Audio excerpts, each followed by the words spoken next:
Hello दोस्तों, नमस्कार। Welcome है, स्वागत है आप सभी का फिर से हमारे इस यूट्यूब चैनल पर जिसका नाम है सिटी कंप्यूटर्स। आप देख पा रहे हैं और चल रहा है फिजिक्स की क्लासेस। और फिजिक्स की इस क्लास में हम जो बातें कर रहे हैं टॉपिक, उस टॉपिक का नाम है ग्रेविटेशन, गुरुत्वाकर्षण। और गुरुत्वाकर्षण ग्रेविटेशन का आज दूसरा पार्ट है। ठीक है, आज खत्म हो जाएगा। ठीक है, उसकी हम चर्चा करेंगे। चलिए तो स्टार्ट करें आज की क्लास। तो देख सकते हैं, जैसा कि आप जानते हैं, हम पढ़े थे गुरुत्वाकर्षण पिछली क्लास में। तो पिछली क्लास की कुछ बातें हम थोड़ा रिवाइज कर लेते हैं, क्या क्या चीज हुई है और क्या क्या और बाकी है और क्या क्या हमें देखना है।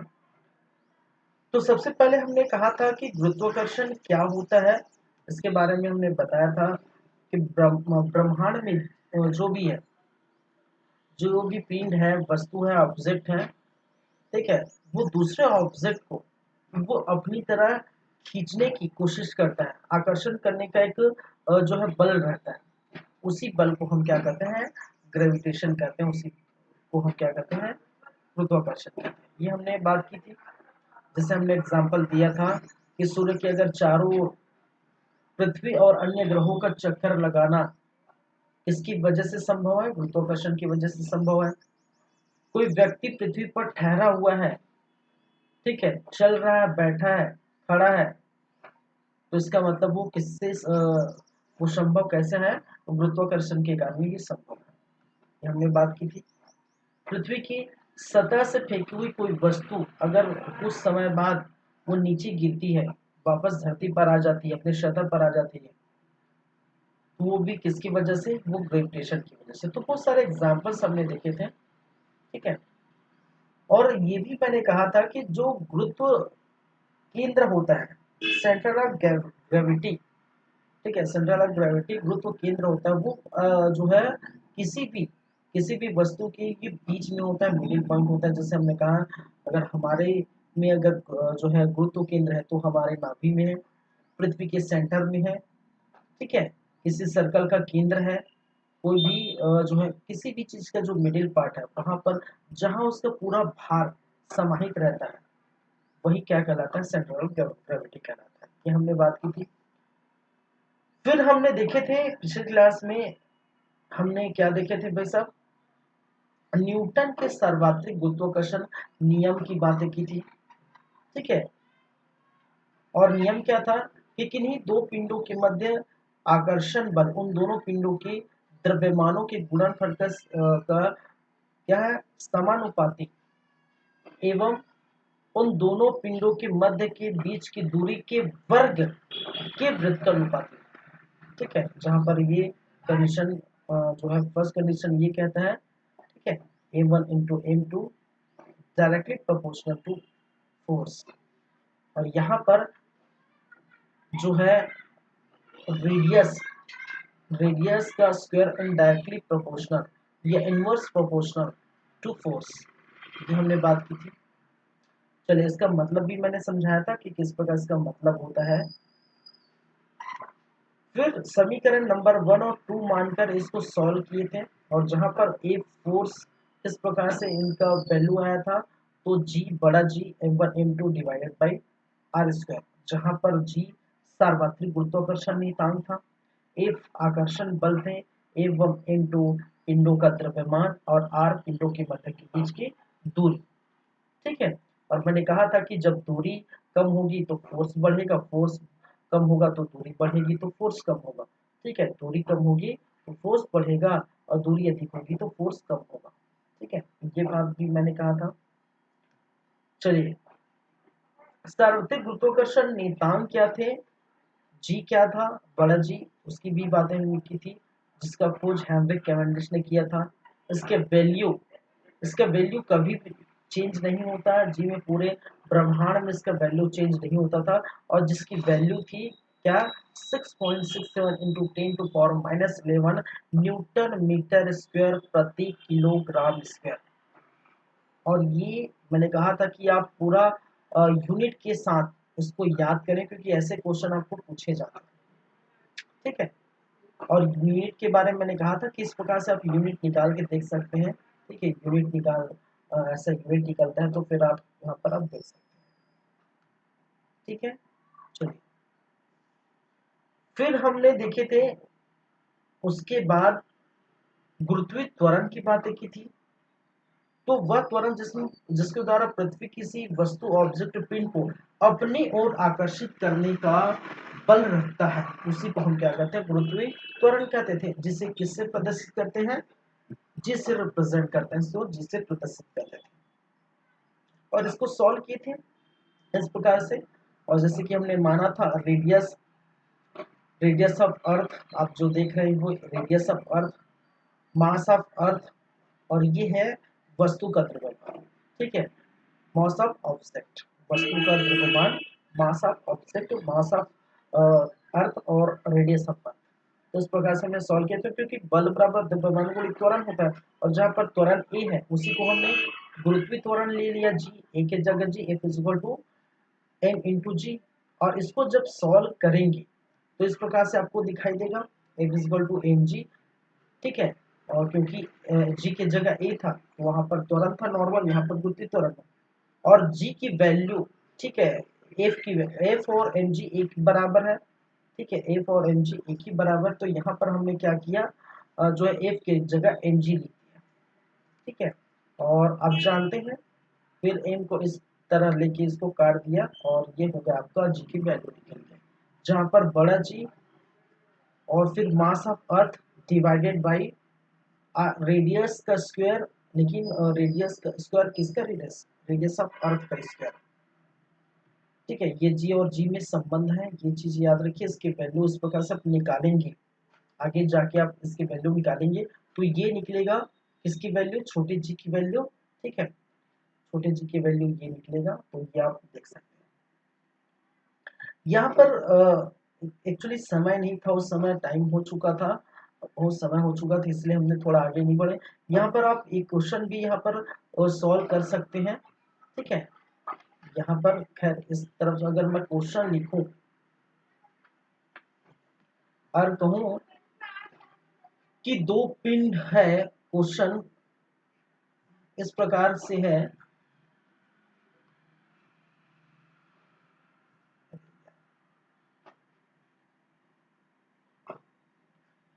कि किन्हीं किन्हीं दो पिंडों किन्हीं दो पिंडों के द्रव्यमान किन्हीं दो पिंडों के द्रव्यमान क्रमशः,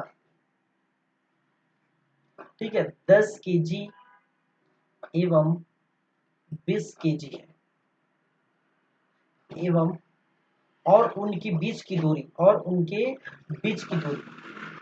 बीच की दूरी, ठीक है, कितनी है, 10 मीटर है। तो फोर्स कितना लगेगा, तो कितना क्या लगेगा, फोर्स लगेगा, तो ये आपको बतानी थी। ठीक है, ये क्योंकि उस समय नहीं था तो मैंने कहा आप सूत्र में डायरेक्ट पुट अप कर दीजिए। ये दो है और दो क्या बोलते हैं पिंड है, एक जिसका वैल्यू m1 है, ये m2 है और ये r है। तो कहा गया है, हम जानते हैं फोर्स बराबर क्या होता है भाई, g m1 into m2 divided by r square. और यहाँ पर क्या दिया गया है, मान के चलिए a1 बराबर 10 केजी, m2 बराबर कितना, 20 केजी। ठीक है, और r बराबर 10। ठीक है, 10 मीटर। तो इसको इस प्रकार से सॉल्व कर सकते हैं, g इंटू a1 की वैल्यू 10 है, m2 की वैल्यू कितनी है भाई साहब, m2 की 20 है, और इसको r का स्क्वायर, r मतलब 10 है, 10 गुणी 10। ठीक है, ये 10 कट गए, ये 10 कट गए और 10 दूनी 20 हो गए। ठीक है, तो एक बराबर g इंटू 2, ठीक है, 2g बोल सकते हैं। और g की वैल्यू आप जानते हैं, g is equal to 6.67 into 10⁻⁻11, ठीक है, न्यूटन मीटर स्क्वायर प्रति किलोग्राम स्क्वायर। तो उसको इस प्रकार से आप लिख सकते हैं 2 इंटू 6.67 इंटू 10⁻⁻11। ठीक है, और जो आएगा, जो यूनिट आएगा वो कितने में होगा, वो न्यूटन में आएगा। कितने न्यूटन का बल लगा, इतने न्यूटन का बल लगेगा। तो ये आपका आंसर हो जाएगा। इस प्रकार से क्वेश्चन न्यूमेरिकल अगर आपसे क्वेश्चन पूछा जाता है तो आप इस प्रकार से सॉल्व कर पाएंगे, इस प्रकार से आप देख पाएंगे। ठीक है, चीजें तो क्लियर है। तो चलिए फिर चलते हैं, आगे बढ़ते हैं। हम बात कर चुके हैं इसके बारे में, जी के बारे में, और जी की वैल्यू क्या होती है, ये होती है इक्वल टू 9.81 मीटर प्रति सेकेंड स्क्वायर। अब देखिए ये है जी की वैल्यू, मतलब अगर धरती पर आप बैठे, ठीक है, धरती पर है तो यहाँ पर जी की वैल्यू कितनी है, इतना है, आप जानिए। अब देखिए सतह पर से ऊपर जाएंगे नीचे जाएंगे, कहने का मतलब हम बात करेंगे आज की क्लास में, आज की क्लास की जो है टॉपिक है इसमें बात करेंगे। हम जानते हैं जी की वैल्यू, ठीक है। तो जी के मान में अलग अलग समय अलग अलग परिवर्तन होता है, उसकी हम चर्चा करेंगे। तो जी के मान में यह गुरुत्वीय त्वरण,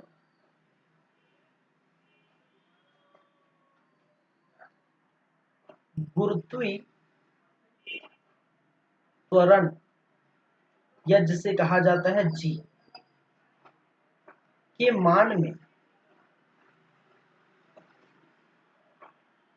परिवर्तन। अब कैसे परिवर्तन देखने को मिलता है वो चीज हम देखने वाले हैं।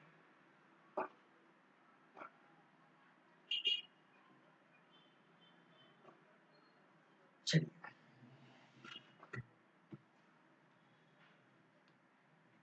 कंडीशन नंबर फर्स्ट क्या है, कंडीशन नंबर फर्स्ट मैं इस प्रकार से लिख सकता हूं, कंडीशन नंबर फर्स्ट,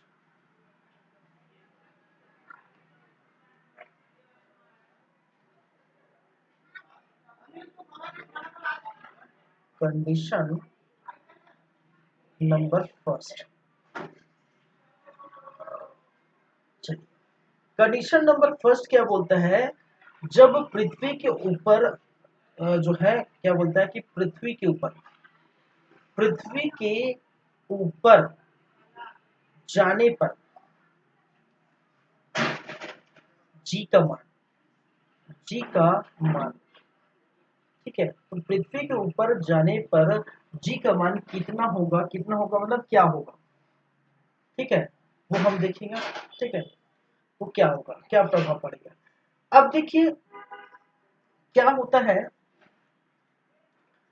ये है मान के चलिए अर्थ, समझिएगा, ये है पृथ्वी, क्या है, ये है पृथ्वी हमारा अर्थ। और अगर हम बात करें तो पृथ्वी का केंद्र कहाँ है, बीचों बीच रहता है, जाहिर सी बात है पृथ्वी का केंद्र कहाँ रहेगा भाई साहब, बीचों बीच रहेगा। तो ये क्या है, इसका पृथ्वी का केंद्र है, ठीक है।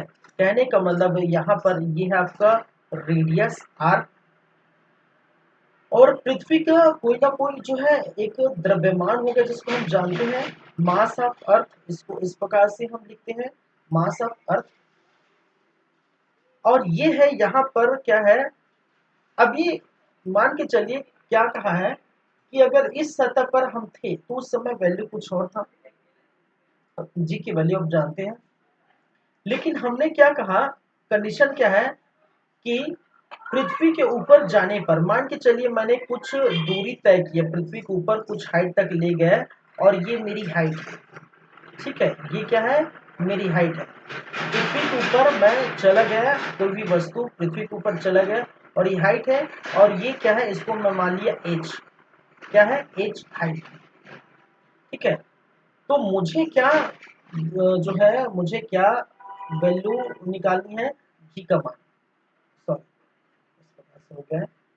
तो इसको मैं क्या करता हूँ, इसको मैं अगर इस प्रकार से सराउंड कर देता हूँ, इसको हटा देता हूँ चारों तरफ, इसको इस प्रकार से मैं सराउंड कर देता हूँ, चारों तरफ सराउंडिंग। तो ये कहने का मतलब है कि ये वैल्यू बढ़ गई, कहने का मतलब है एज का मान बढ़ गया, ठीक है, हाइट बढ़ गई।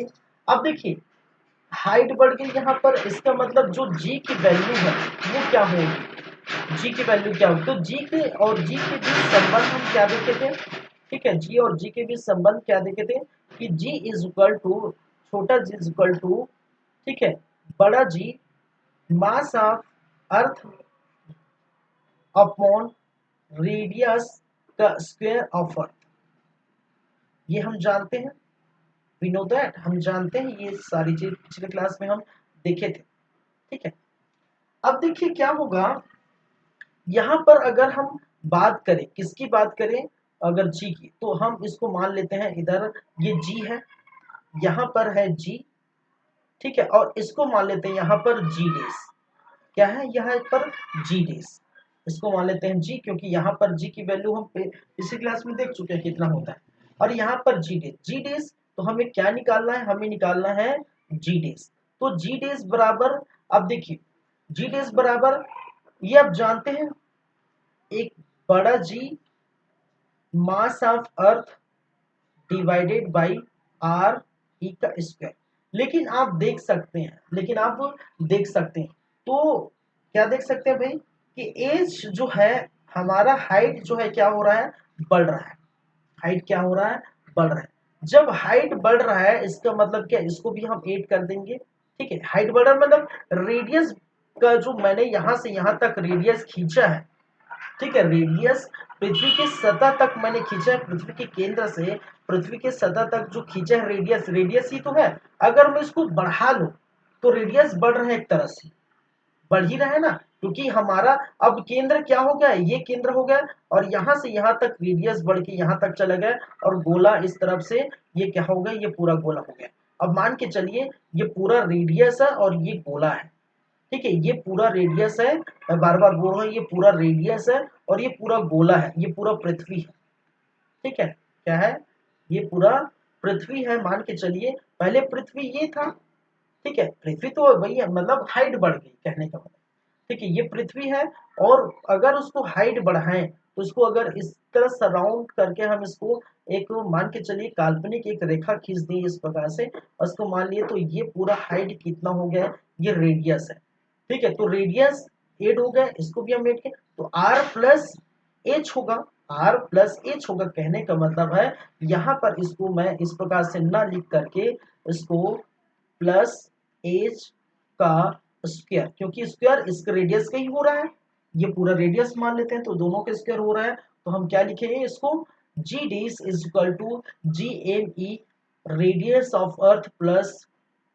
हाइट ऑफ जो सरफेस इसका जो है किसका, पृथ्वी की हाइट, ठीक है, स्क्वायर इसका पूरे का स्क्वायर। तो इस प्रकार से अब ये जो वैल्यू आ गई, इसका मतलब क्या है भाई, इसका मतलब है जी की वैल्यू में क्या हो रहा है, जी की वैल्यू घट रही है कि बढ़ रही है, तो जाहिर सी बात अगर आप ऊंचाई में जाते हैं तो जी की वैल्यू साफ दिखाई दे रहा है, जी की वैल्यू क्या हो रहा है, जी का मान घटेगा, इसका मतलब क्या है, ठीक है, कंक्लूजन क्या निकला, अतः हम लिख सकते हैं, अतः अतः जब पृथ्वी की सतह से, ठीक है, जब ऊंचाई पर जाते हैं, ऊंचाई, अतः जब ऊंचाई बढ़ती है तो मतलब ऊंचाई मतलब हाइट बढ़ती है, ठीक है, हाइट बढ़ती है तो जी का मान, जी का मान क्या होता है, कम होता है, कम होता है, ठीक है, या जी का मान घटता है, इसको मैं कम होता है लिखने से अच्छा, अगर जो है हाइट बढ़ती है तो जी का मान घटता है, ठीक है। अब कहेंगे सर ये ऐसे बोल के आप कैसे बोल सकते हैं कि घट रहा है बढ़ रहा है, अरे भाई साहब हमने जी की वैल्यू देखी है, ठीक है, आप जानते हैं, ठीक है, आप जानते हैं, आप थोड़ा दिमाग लगाइए आप लोग, कि हमने जी की वैल्यू देखी है, जी की वैल्यू कितना होता है 9.81 मीटर प्रति सेकेंड स्क्वायर, ठीक है। अब ये क्यों हुआ, क्योंकि इसमें हमने क्या किया 6.67 इंटू 10 टू पावर 11 इतना इतना जो भी था, ठीक है, इसको इससे डिवाइड किए तब इतना आया। मान के चलिए मैंने क्या कहा, हाइट 10 मीटर आगे बढ़ गई, 10 मीटर आगे बढ़ गई हाइट जो भी है। मैं ये नहीं बोल रहा हूँ कि जी की वैल्यू एग्जैक्टली है, ठीक है, 9 के नीचे होगा, 9 से कम होगा, मतलब 7-8 जो भी होगा, ठीक है। मान के चलिए हमने क्या किया, 10 यहाँ पर ऐड किया, किसकी वजह से, हाइट की वजह से, हाइट की वजह से 10 यहाँ ऐड किया, 10 मीटर की जो है दूरी तय किया, मान के चलिए 10 मीटर की दूरी ऊपर में गया। अगर इसको काटेंगे तो अगर इतने वैल्यू में इसको काटे तो इतना मिला, लेकिन वैल्यू यहाँ नीचे बढ़ गया तो इसको और काटेंगे तो वैल्यू और छोटा हो जाएगा ना। नीचे वैल्यू अगर और बढ़ेगा तो जाहिर सी बात है इसकी वैल्यू छोटी हो जाएगी जी की मान। तो आप देख सकते हैं, और ये किसकी वजह से एज बढ़ा है, इसकी वजह से। तो एज यहाँ पर बढ़ा है भाई साहब, तो यहाँ जब एज बढ़ा है इसका मतलब जो वैल्यू है 9.81 मीटर प्रति सेकेंड स्क्वायर, ये तो कम हो जाएगा लगभग, जो है मान के चलिए 7 और 8 जो भी है, 7-8 दशमलव जो भी है, जितना भी आएगा मैं नहीं जानता, ठीक है, मैं ये नहीं कह रहा हूँ कि एग्जैक्टली कितना आएगा, मैं बता रहा हूँ कम होगा कि ज्यादा होगा, ठीक है। तो इसका मतलब क्या है, इससे कम हो जा रहा है, ठीक है। तो यहाँ पर मतलब क्या है, मतलब ये है, आपको ये समझाना चाहता हूँ कि जब भी आप पृथ्वी की सतह पर जाते हैं और सतह से ऊपर जाते हैं तो जी का मान क्या होता है, घटता है। और क्वेश्चन ऐसी ही आता है, क्वेश्चन ऐसे ही पूछा जाता है, क्वेश्चन आपसे पूछे जाएगा, ठीक है, क्वेश्चन इसे ही क्या बनेगा, क्वेश्चन बनेगा। और क्वेश्चन क्या पूछेगा, ठीक है, क्वेश्चन क्या पूछेगा कि पृथ्वी के पृथ्वी के पृथ्वी के सतह से सतह से कुछ ऊंचाई पर जाने पर, सतह से ऊंचाई एज पर जाने पर जी का मान, जी का मान ऑप्शन नंबर फर्स्ट बढ़ेगा, ऑप्शन नंबर दूसरा घटेगा, ऑप्शन नंबर तीसरा, ठीक है, बराबर रहेगा, मतलब समान रहेगा, ठीक है, कोई परिवर्तित नहीं, ठीक है, कोई परिवर्तन नहीं, परिवर्तन नहीं, या चौथा ये दिया रहेगा इनमें से कोई नहीं, या ठीक है, या दोनों, ए और बी दोनों, ये दोनों तो हो ही नहीं सकता, इनमें से कोई नहीं, ठीक है, इनमें से, और इनमें से तो कोई ना कोई होगा क्योंकि ऑप्शन ऐसा है, इनमें से कोई ना कोई होगा, ठीक है। तीसरा मैं लिख देता हूं कि पहले घटेगा बाद में बढ़ेगा, फिर बढ़ेगा, ठीक है, ये ऑप्शन सुटेबल है, फिर बढ़ेगा, कोई परिवर्तित नहीं होगा, कोई परिवर्तन नहीं होगा, नहीं होगा। ऐसे ही क्वेश्चन आपसे क्या होते हैं भाई साहब, पूछे जाते हैं, क्या होते हैं, ऐसे ही क्वेश्चन आपसे पूछे जाते हैं जब पृथ्वी की सतह से ऊपर किसी हाइट पर जाते हैं तो जी की वैल्यू क्या होती है, घटेगा बढ़ेगा, पहले घटेगा फिर बढ़ेगा, या कोई परिवर्तन नहीं होगा। तो जाहिर सी बात है इसका आंसर क्या होगा, घटेगा, ठीक है, जी की वैल्यू क्या होगा। तो ये चीजें आप याद रखिए, ठीक, चलिए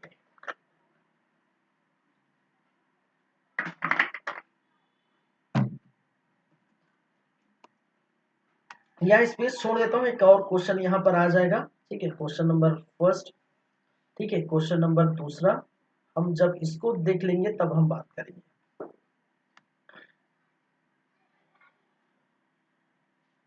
अब देखिए condition number second, condition second क्या बोलते हैं, कंडीशन नंबर सेकेंड है कि पृथ्वी के केंद्र की ओर, ठीक है, हम क्या है, पृथ्वी के केंद्र की ओर, केंद्र की ओर जाने पर, ठीक है, पृथ्वी के केंद्र की ओर जाने पर जी का मान, जी का मान, जी का मान कितना होगा, ये कहना मतलब क्या होगा, बढ़ेगा कि घटेगा, ठीक है। तो ये था हमारा, देखिए ये था हमारा क्या, पृथ्वी मान के चलिए, ये थोड़ा बड़ा बना देता हूं, ये पृथ्वी, यहाँ पर इनका क्या है, केंद्र। पहले हमने क्या किया, पहले हमने क्या किया कि ऊपर गए, कहने का मतलब सतह से ऊपर गए, हाइट में गए कुछ।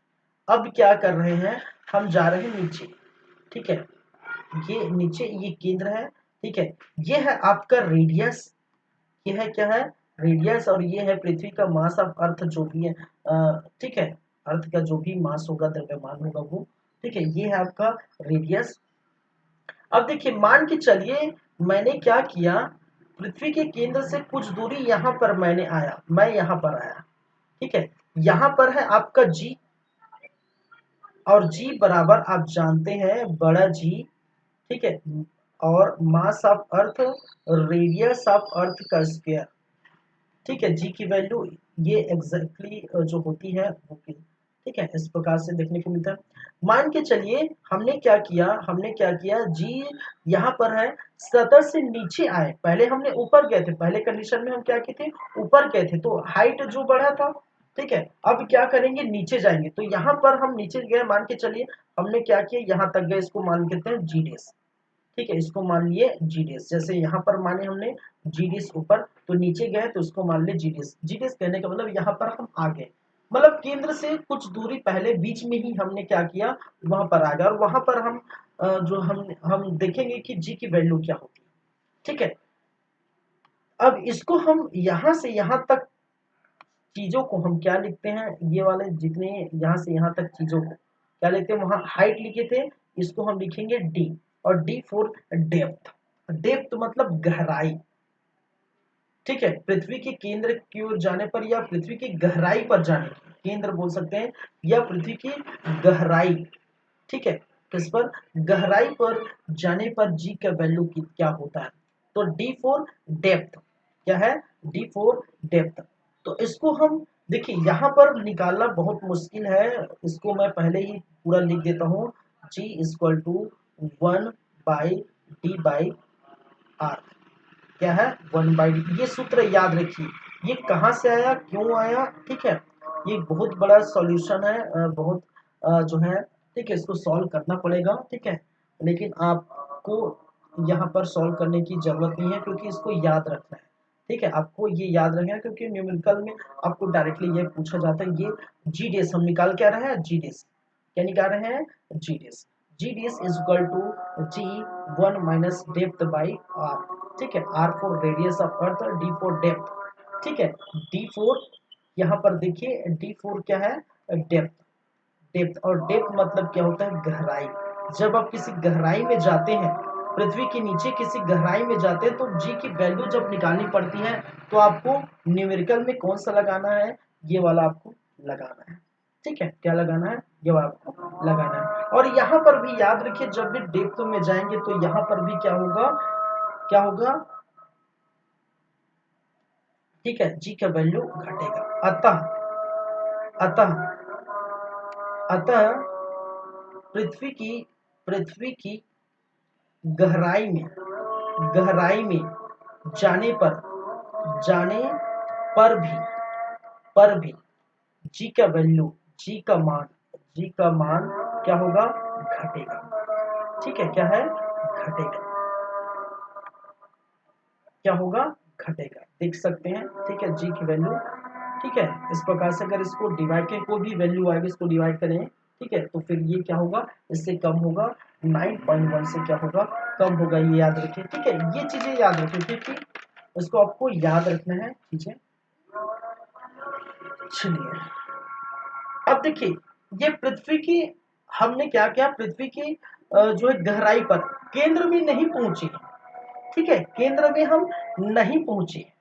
ठीक है, जब नीचे जाएंगे तब इसका सूत्र ये होता है, याद रखिए, नीचे कहीं भी, पृथ्वी के नीचे कहीं भी जाएंगे तो सूत्र यही होती है, याद रखिए। तो उसको अगर क्वेश्चन नंबर 2 याद रखें, ठीक है, किस प्रकार से हम ये दे सकते हैं कि अगर के पृथ्वी के नीचे, पृथ्वी की गहराई पर, या पृथ्वी के सतह से, ठीक है, पृथ्वी की सतह से, ठीक है, पृथ्वी की गहराई पर जाए, पृथ्वी की गहराई पर जाने पर, गहराई पर जाने पर, पृथ्वी की गहराई पर जाने पर जी का मान या जी की वैल्यू, जी का मान, ठीक है, ऑप्शन नंबर फर्स्ट वही ऑप्शन मैं दे देता हूँ, बढ़ेगा, ठीक है, कि घटेगा, घटेगा कि बढ़ेगा, कि जो है पहले पहले बढ़ेगा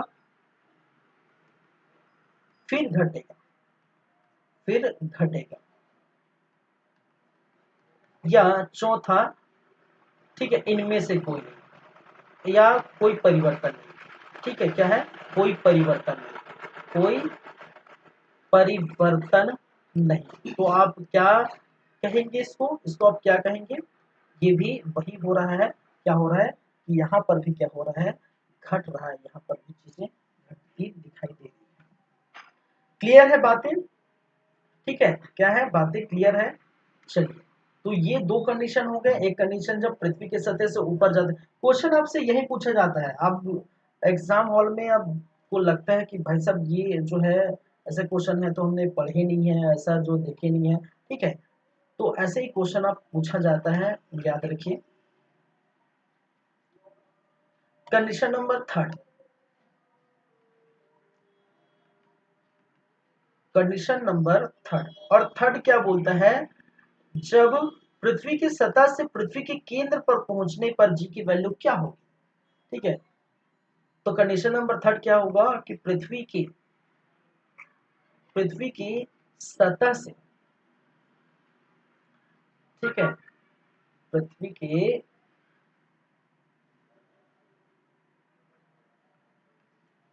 सतह से पृथ्वी के केंद्र पर जाने पर, केंद्र पर, ठीक है, केंद्र पर, केंद्र पर पहुंच गए, केंद्र पर जाने पर जी का मान होगा, ठीक है, जी का मान, ठीक है, क्या होगा वो देखते हैं।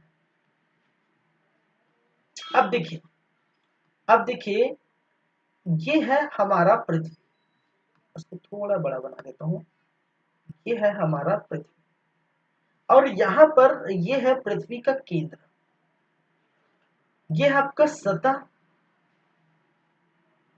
ठीक है, सतह से मैंने एक लाइन खींचा, एक रेडियस खींच दिया, ठीक है, एक क्या है, ये रेडियस है,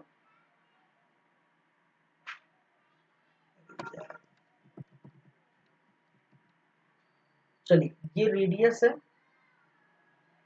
अब देखिए यहां पर इसकी वैल्यू मान के चलिए, यहां पर है जी, ठीक है, ये केंद्र, ये क्या है आपका केंद्र है, तो इसमें क्या लिखा है, पृथ्वी के केंद्र पर जाने पर, केंद्र पर जाने पर, कहां पर आने पर, केंद्र पर, तो पृथ्वी के केंद्र पर जी की वैल्यू क्या होगी, ठीक है, सिंपल सी बात है, अगर आपसे पूछा जाए पृथ्वी के केंद्र पर जी की वैल्यू कितना होगी, बस यही। तो यहाँ पर अगर हम गए तो इसका मतलब क्या है, यहाँ पर इसकी वैल्यू ये कितना है, रेडियस, यही है, और इसको हम यहां से यहां तक, यहां हम क्या निकालेंगे, जी डेस निकालेंगे, ठीक है, यहाँ पर इसको हम क्या करते हैं, D4 क्या करते हैं, डेप्थ करते हैं, ठीक है, और जी की वैल्यू इसके पहले मैंने बताया, ठीक है, जब डेप्थ में गहराई में जाते हैं, मतलब सतह से जब भी नीचे जाएंगे तो उसको आप हमेशा क्या लिखेंगे, ठीक है, जी डेस बराबर G1 माइनस क्या है, D/R, ये मैंने बताया था अभी जस्ट, 1 - D/R, ठीक है, 1 - D/R। अब देखिए क्या हो रहा है यहाँ पर, थोड़ा जो है समझने की कोशिश करिए, जी की वैल्यू यहाँ पर कुछ और है, ठीक है, सतह पर ये सरफेस है, ये क्या है, सरफेस है, और ये क्या है, इसका सेंटर पॉइंट, ये केंद्र है। अब यहाँ पर देखिए आर कितना है भाई साहब, आर की वैल्यू जितनी है उतनी गहराई भी है, ठीक है, जितनी आर की वैल्यू है उतनी क्या है, गहराई है, मतलब डेप्थ कितना है, जितना आर है उतना डेप्थ है, समझ रहे ना, पहले हम यहाँ थे, ठीक है, पहले यहाँ थे तो वो क्या था, डेप्थ थोड़ा आर से कम था, लेकिन केंद्र पर अगर हम बात करें, हम केंद्र पर आ गए हैं और केंद्र पर हम जी का मान निकाल रहे हैं, जी डेस निकाल रहे हैं, तो क्या होगा, आर बी और डी दोनों क्या होगा, बराबर बराबर होगा। डी मतलब डेप्थ, जब हम गहराई में जाते हैं तो बराबर होगा। मान के चलिए जितना वैल्यू ये होगा उतना वैल्यू ये होगा, ठीक है, जितना ये होगा उतना डी होगा। इसका मतलब इसको अगर डी को या आर को कोई वैल्यू मान के चले, या दोनों बराबर है, क्योंकि यहाँ पर क्या है, यहाँ पर क्या दिखाई दे रहा है, ठीक है, ये क्या है, ये पृथ्वी है, और पृथ्वी पर क्या दिखाई दे रहा है कि यहाँ पर d बराबर है r। क्यों, क्यों भाई, क्योंकि d बराबर r, क्योंकि जितना आप जो है गहराई डी में जा रहे हैं, जितना गहराई हम डेप में जा रहे हैं, ठीक है, वही उसका रेडियस है, वही इसकी गहराई है। तो डी बराबर है आर का। तो इसको इसको हम क्या कर सकते हैं, उसको हम ऐसे लिख सकते हैं, जी डेस बराबर जी 1 - r/r लिख सकते हैं, r/r लिख सकते हैं, ठीक है। या फिर इसको हम लिख सकते हैं जी डेस बराबर जी 1 - d/d लिख सकते हैं, दोनों मतलब एक ही है, ठीक है। हम या फिर ये लिख सकते हैं या फिर ए लिख सकते हैं, ठीक है। दोनों स्थिति, क्योंकि आर और डी क्या है, दोनों एक दूसरे के क्या है, बराबर है, ठीक है। आर और डी क्या है, दोनों एक दूसरे के बराबर, तो इस प्रकार हम ऐसे लिख सकते हैं। अब अगर ऐसे लिखेंगे, ऐसे लिखेंगे तो आपका ये वाला, अगर ऐसे लिखते हैं तो आपका क्या है भाई साहब, आपका ये कट जाएगा, ठीक है, आपका क्या है, ये कट जाएगा और ये कट जाएगा। इसका मतलब जो बच गया है वो क्या बचेगा, जी डी बराबर जी 1, ठीक है, माइनस ये दोनों को मिलाकर कितना हो गया 1, और इस 1 - 1 कितना हो गया भाई साहब, ये हो गया आपका 0। और 0 से किसी की वैल्यू को हम अगर गुणा करते हैं, अगर 1000 होगा 0 से गुणा करते हैं तो 0 ही आएगा, ठीक है। तो जी डी बराबर कितना मिल गया मुझे, 0। इसका मतलब क्या है, पृथ्वी के केंद्र पर जी की वैल्यू कितनी होती है, 0 होती है, ठीक है। अतः हम लिख सकते हैं पृथ्वी के केंद्र पर, पृथ्वी के केंद्र पर जी की वैल्यू, जी की जी की वैल्यू 0 होती है।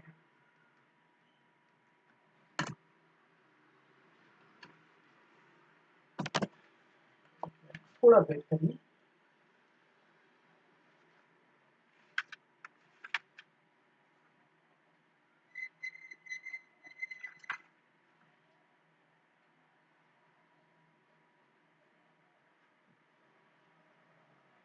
दो मिनट वेट करिए।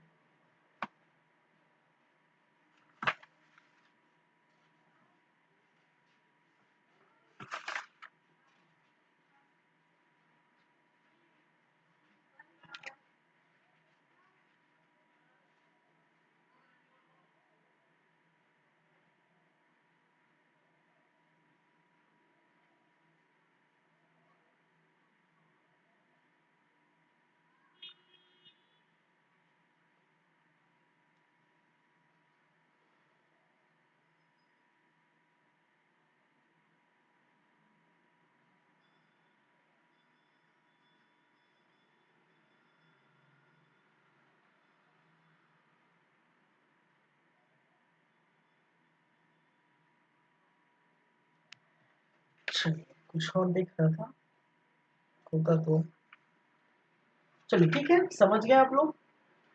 तो ये कंडीशन नंबर 3।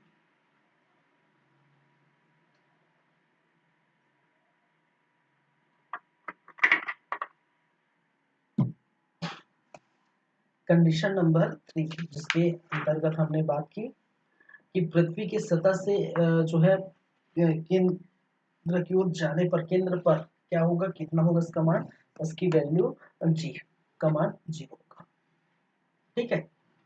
तो इसका मतलब पृथ्वी की सतह से ऊपर जा रहे हैं तो कम हो रहा है जी का मान, नीचे आ रहे हैं तो कम हो रहा है, और जो है केंद्र पर जा रहे हैं तो 0 हो रहा है।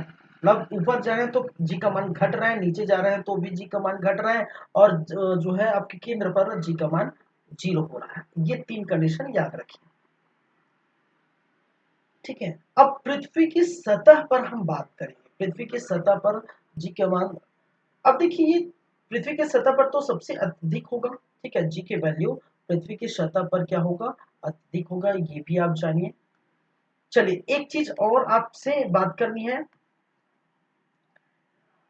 चलिए मान के चलिए, हम बना तो रहे हमेशा, ये है आपका पृथ्वी, अच्छे से बन जा भाई।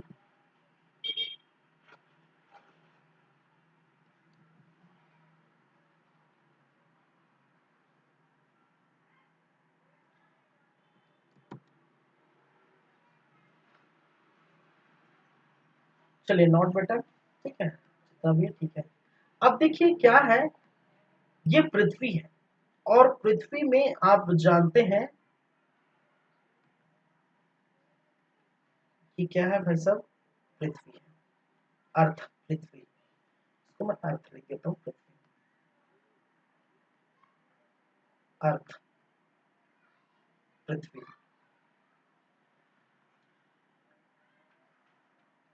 अब देखिए यहां पर क्या क्या चीजें हैं अर्थ में। ये जो लाइन, बड़ी लाइन मैंने खींचा है, वो बड़ी लाइन क्या कहलाता है, 0 डिग्री कहलाता है। 0 डिग्री कहने का मतलब है ये विषुवत रेखा है, विषुवत रेखा है, समझिएगा। इधर क्या है, इधर ध्रुव है, ये क्या है, ध्रुव है, ध्रुव या पोल है, ध्रुव या पोल, ठीक है। अगर ये पोल उत्तर की साइड है, ठीक है, उत्तर की साइड है तो उत्तर का पोल, दक्षिण के साइड है तो दक्षिण का पोल कहलाएगा। तो ये भी है, क्या है, ये है आपका पोल है, ठीक है, ये ध्रुव है, ध्रुव है, अब पोल है। समझ रहे हैं ना मेरी बातें, समझ रहे हैं ना मेरी बातें, याद रखिए। ऊपर कर्क रेखा है, नीचे मकर रेखा है, ये आप सब जानते हैं। 23.5 डिग्री झुके हुए है पृथ्वी, ऊपर 23, 23.5 जाएंगे तो कर्क रेखा, नीचे मकर रेखा, सब पढ़ चुके हैं, ठीक है। नहीं भी पढ़े होंगे तो आप जो है मेरी ज्योग्राफी क्लास जाके देख सकते हैं, पढ़ सकते हैं। और मैं जो है सीजी जियोग्राफी भी ये मैंने समझाया, ठीक है। अगर इसको लिख दिया तो इसको लिखने की जरूरत नहीं है कि अर्थ है, ठीक है, ये तो आप समझ गए हैं, इतने विद्वान लोग हैं आप लोग। चलिए, तो ये विषुवत रेखा है, 0 डिग्री विषुवत रेखा है। अब देखिए, अब इसमें हम बात करें तो जी की वैल्यू की बात करेंगे, ठीक है। तो पहली बात ये कि पृथ्वी की सतह पर, ठीक है, पृथ्वी की सतह पर जो सबसे कम, ठीक है, पृथ्वी की सतह पर सबसे कम अगर जी की वैल्यू होगी वो किस में है, विषुवत रेखा, ठीक है। जी का मान, जी का मान सबसे कम, सबसे कम कहाँ होगी, विषुवत रेखा, ये याद रखिए, विषुवत रेखा। जी का मान सबसे अधिक, जी का मान सबसे अधिक कहां पर, ध्रुव पर, ध्रुव पर होती है, ये आपको याद रखनी है, ठीक है, ध्यान रखना। जी का मान सबसे कम कहां पर होगा भाई, विषुवत रेखा पर होगा, ये विषुवत रेखा, ये ध्रुव, ठीक है। चलिए तीसरी बात, विषुवत रेखा से ध्रुव तक,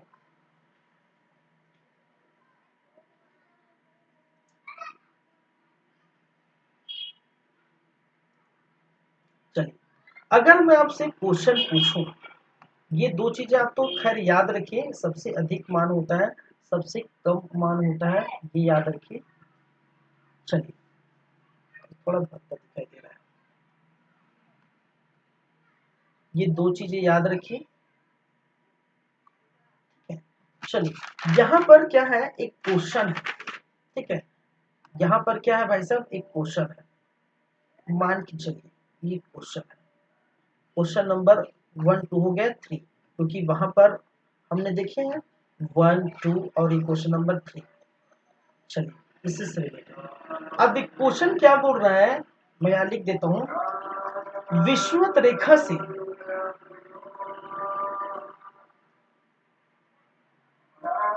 विषुवत, क्या मैंने क्या कहा, विषुवत रेखा से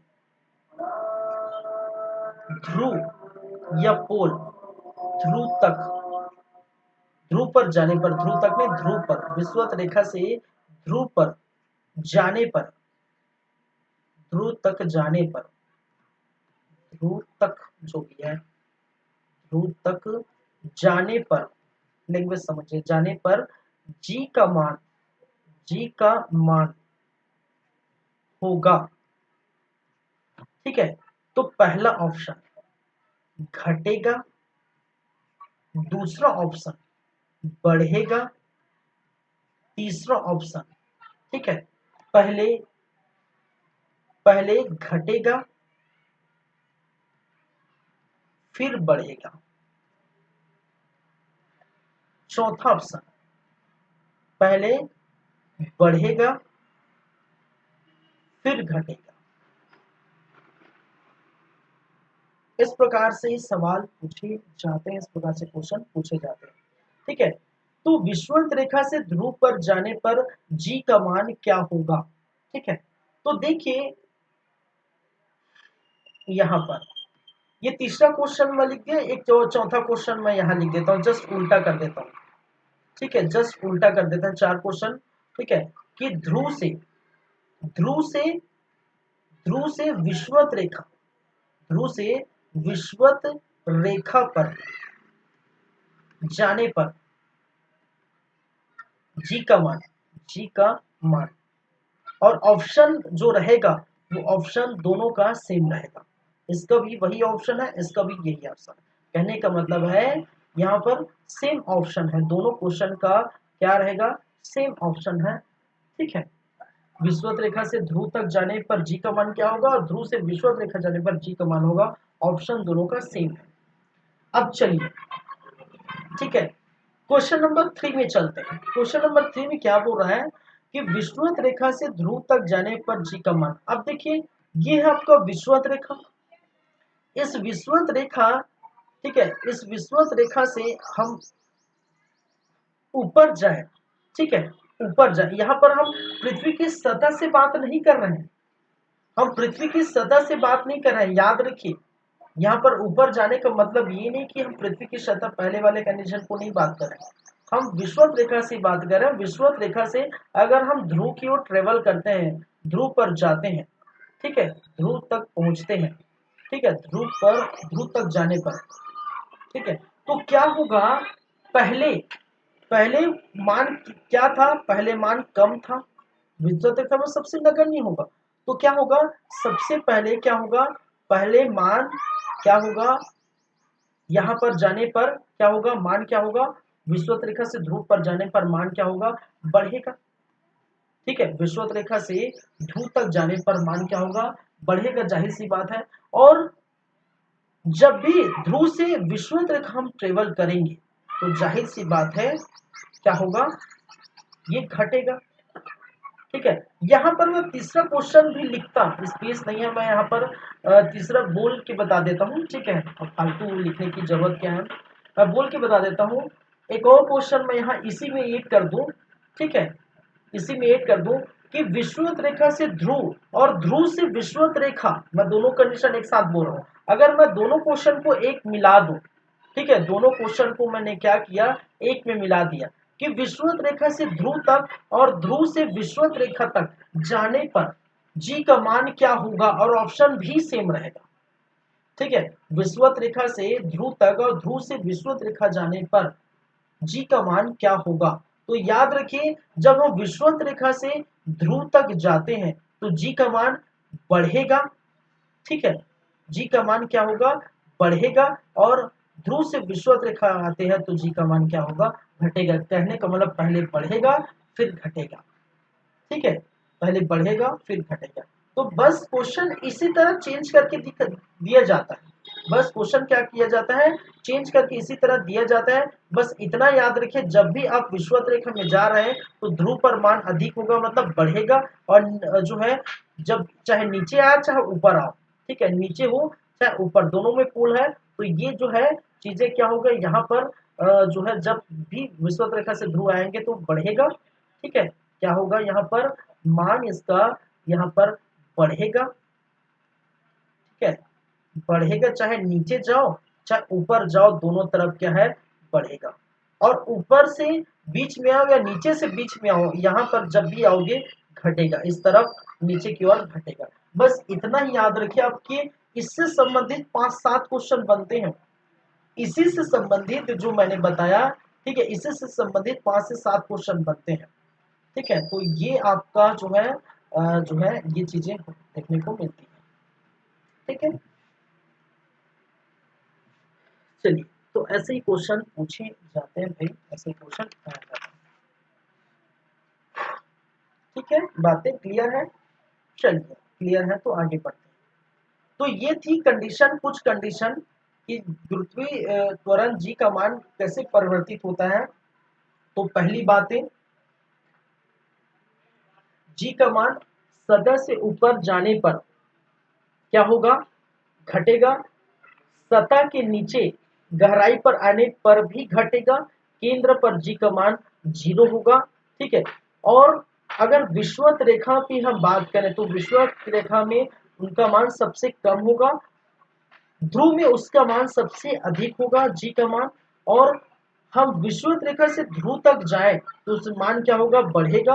और ध्रुव से विषुवत रेखा पर आए तो मान क्या होगा, घटेगा, ठीक है। तो पहले बढ़ेगा फिर घटेगा। चाहे आप विषुवत रेखा से ऊपर जाए तो भी मान बढ़ेगा, जी का मान बढ़ेगा। और विषुवत रेखा से नीचे की ओर दक्षिण ध्रुव तक जाए या उत्तरी ध्रुव तक जाए या दक्षिणी ध्रुव तक जाए, दोनों ध्रुव पर मान बढ़ेगा। लेकिन ध्रुवों से जब आप विषुवत रेखा पर आए तब मान क्या होगा, घटेगा। बस इतनी याद रखिए। और यहाँ से 3, 4, 5, 7 जो भी है क्वेश्चन बनते ही है, ऐसे ही क्वेश्चन, ठीक है। चलिए, तो बातें क्लियर है, आगे बढ़ते हैं, आगे बढ़ते हैं, आगे की कहानी बढ़ाते हैं, ठीक है। तो हम जो देख रहे थे उनमें से एक तो ये सभी हो गए, जी के मान में परिवर्तन कैसा होता है अभी अब आपने देखे। अब जो बात करेंगे ये पलायन वेग क्या होता है, कक्षी वेग क्या होता है, और केपलर के ग्रह के संबंधित जो 3 नियम दिए हैं केपलर साहब ने, उसकी हम चर्चा करेंगे। तो ये 3 चीजें बाकी हैं, उस पर हम बातें करेंगे, ठीक है। तो चलिए फिर, लेकिन उसके लिए थोड़ा समय दीजिए मुझे, कहने का मतलब है हम बात करेंगे, ठीक है। लेकिन आप तब तक इस चीज को समझिए, ठीक है, चीजों को समझिए। 2 मिनट का ब्रेक चाहिए, 2 मिनट के ब्रेक के बाद हम वापस आते हैं और वापस कंटिन्यू करेंगे जो हम, ठीक है, जैसे पलायन वेग है, कक्षी वेग है, ठीक है। चलिए, 2 मिनट का ब्रेक।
चलिए ठीक है, तो ये चीजें, हाँ सॉरी,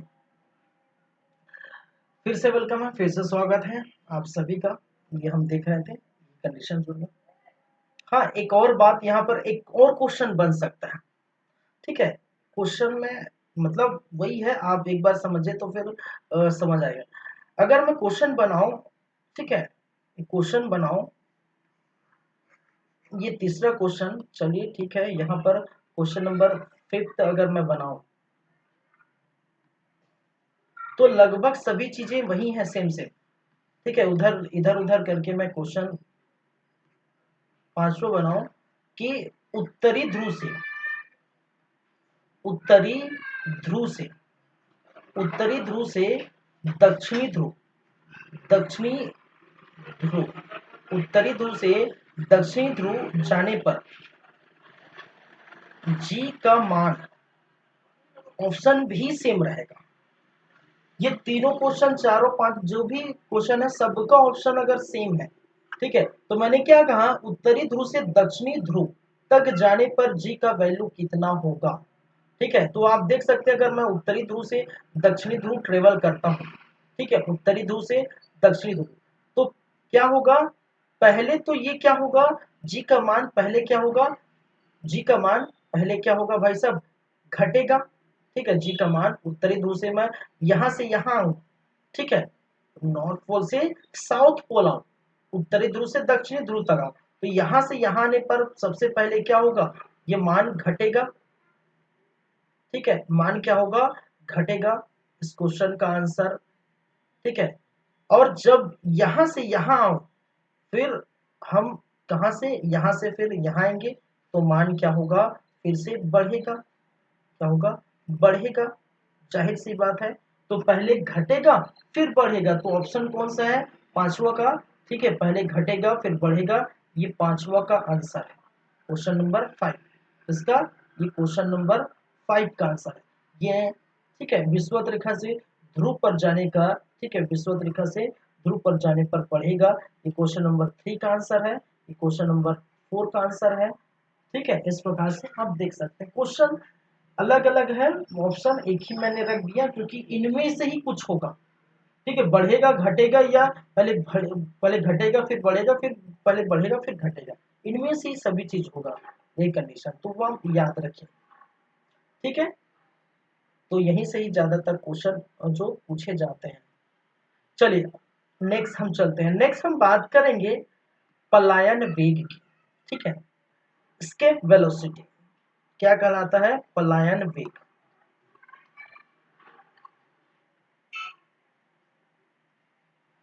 अरे यार,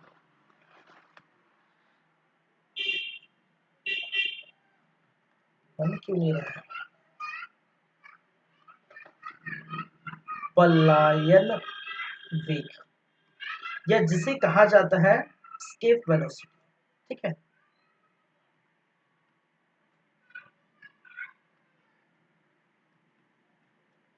अब ये एस्केप वेलोसिटी या पलायन वेग क्या होता है भाई, ठीक है, थोड़ा समझिए।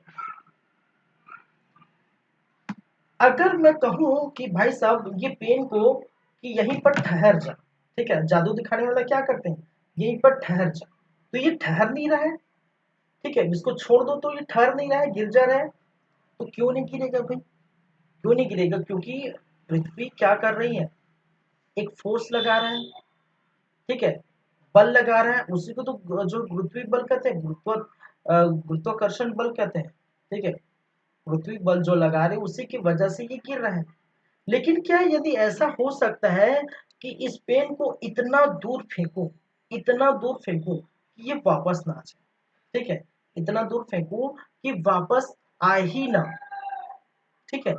और अगर इसी को, ठीक है, मैंने क्या कहा, इसी को इतना दूर फेंकूं कि वापस आ ही ना, तो हम क्या कहेंगे भाई, इसी को हम क्या कहेंगे, पलायन वेग, पलायन कर दिया, ठीक है। पलायन शब्द समझते हैं ना, पलायन शब्द समझते हैं ना, अगर गांव वगैरह की होंगे, खासकर गांव वगैरह के, ठीक है, ग्रामीण क्षेत्र से बिलोंग करते हैं तो आप जानते हैं कि भाई साहब उनके परिवार पलायन पर गए हैं, ठीक है। हालांकि वो तो वापस लौट के आते हैं, लेकिन उससे ही जुड़ा हुआ है ये शब्द, ठीक है। पलायन वेग, ठीक है। जब भी किसी वस्तु को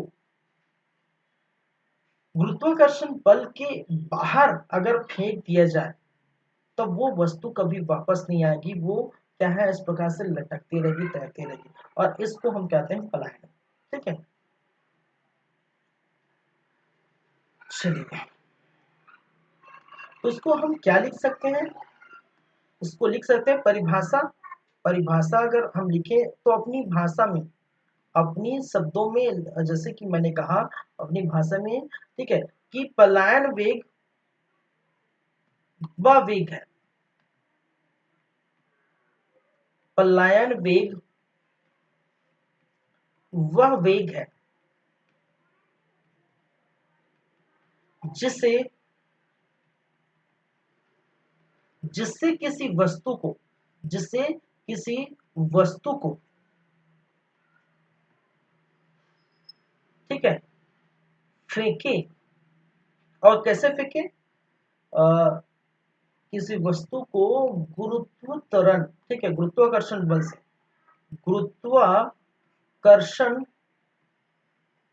बल से, ठीक है, गुरुत्वाकर्षण बल के बाहर फेंके तो वह कभी वापस नहीं आए, कभी वापस नहीं आए। गुरुत्वाकर्षण बल से बाहर अगर उसको कभी फेंके तो कभी वापस नहीं आती, नहीं आती, ठीक है। और इसी को किसी पर्टिकुलर ग्रह का, किसी पर्टिकुलर ग्रह का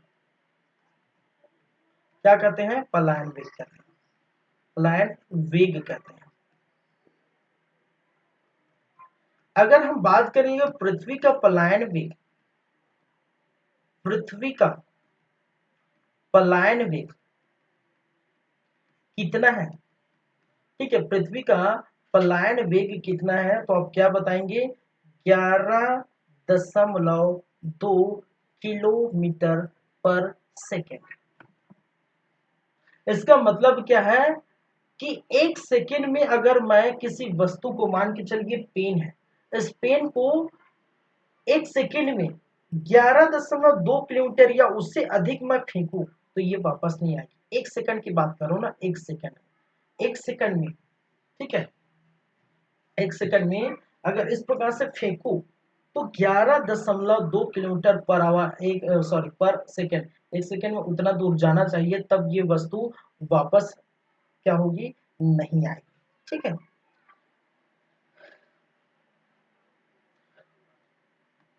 चलिए, याद रखिए, अगर पृथ्वी का याद रखें तो चंद्रमा का भी याद रखिए। चंद्रमा का पलायन वेग कितना होता है भाई, चंद्रमा का पलायन में 2.38 किलोमीटर पर सेकेंड, ठीक है, कितना होता है, 2.38 किलोमीटर, ठीक है। तो देखिए, ये याद रखिए हमेशा नोट में कि पलायन वेग किसी वस्तु के द्रव्यमान पर निर्भर नहीं करता, पलायन वेग वस्तु के द्रव्यमान पर निर्भर नहीं करता, उस ग्रह के द्रव्यमान पर निर्भर करता है, ठीक है। याद रखिए कि पलायन वेग वस्तु, फेंकी गई जो वस्तु है, द्रव्यमान वस्तु के द्रव्यमान पर निर्भर नहीं करता, बल्कि, ठीक है, प्लेनेट या फिर ग्रह के, ग्रह के बल्कि उस ग्रह के उस ग्रह के द्रव्यमान पर, उस ग्रह के द्रव्यमान पर निर्भर करता है, ठीक है। चलिए,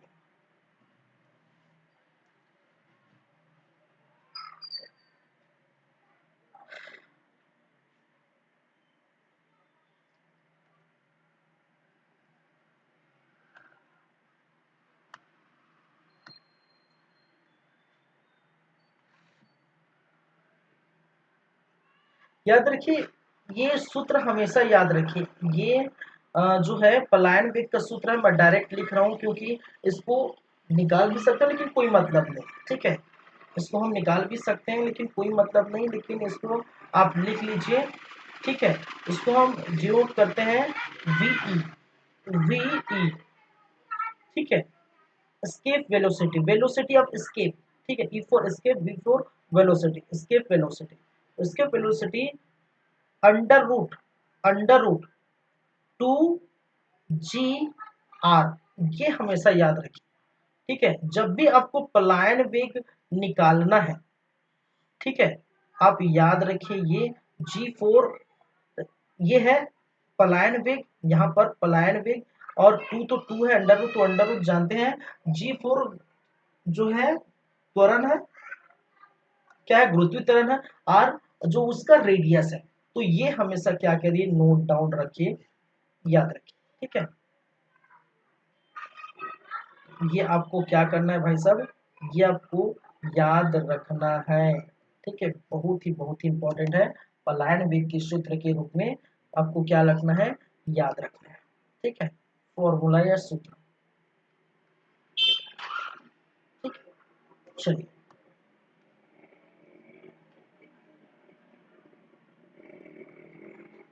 तो ये है पलायन वेग।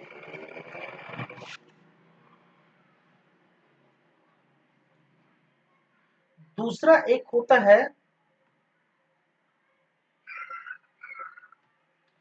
कक्षी वेग, एक होता है कक्षी वेग। क्या कहते हैं इसको, कक्षी वेग। कक्षी वेग कहने का मतलब है, इसको हम कहते हैं ऑर्बिटल वेलोसिटी, ठीक है। क्या है, ऑर्बिटल वेलोसिटी।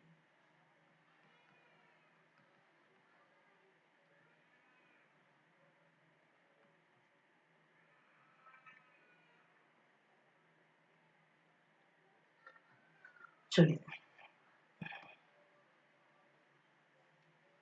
ऑर्बिटल वेलोसिटी या कक्षी वेग मतलब है, इसको परिभाषा क्या लिख सकते हैं, ठीक है। परिभाषा, जब किसी वेग से, ठीक है, ठीक है, किसी कक्षा में किसी नियत वेग से वो क्या कर रहे हैं, ठीक है, गमन कर रहे हैं, ठीक है। वह वेग, उसको हम लिख सकते हैं, वह वेग जिससे ग्रह चक्कर लगाता है, चक्कर लगाता है, ठीक है, उसे क्या कहते हैं, उसे ऑर्बिटल वेलोसिटी कहते हैं, उसे कक्षी वेग, उसे क्या कहते हैं, उसे कक्षी वेग कहते हैं, कक्षी वेग कहते हैं, ठीक है।